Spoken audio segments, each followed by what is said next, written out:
Travaux d'isolation du toit d'une maison, SIERAKOWSKISOPIXSIPA. Les changements des portes d'entrée, fenêtres et volets isolants compris jusqu'au 1er juillet dans le crédit d'impôt transition énergétique SIT, date à laquelle ils en seront exclus, a décidé ce jeudi l'Assemblée nationale après plusieurs changements de version.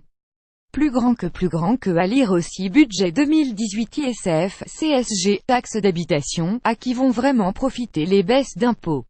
Les députés ont adopté en commission un amendement du rapporteur général, Joël Giraud LREM, au projet de budget 2018, qui proroge le SIT jusqu'au 31 décembre 2018, mais réduit le taux applicable aux fenêtres, volets et portes de 30 à 15% au 1er janvier et le supprime au 1er juillet.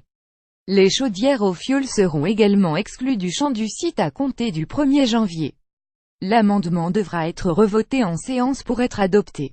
Macron ne voulait pas d'une rupture brutale sur les portes et fenêtres. Cette entrée en vigueur au 27 septembre 2017, vertueuse sur le plan budgétaire et environnemental, a soulevé des incompréhensions de la part des contribuables comme des professionnels, avait reconnu le gouvernement il y a quelques jours.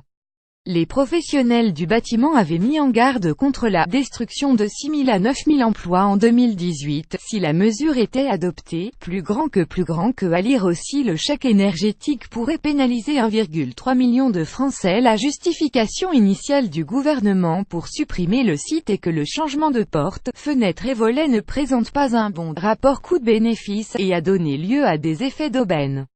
Les économies d'énergie est faible et l'attrait pour ces travaux porte davantage sur l'isolation phonique et le confort, selon le ministère de la Transition écologique.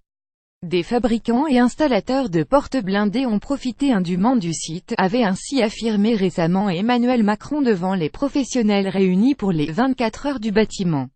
Mais le président avait souhaité qu'il n'y ait pas une rupture brutale sur les portes et fenêtres, l'objectif restant de mettre sur pied quelque chose de plus intelligent en 2018.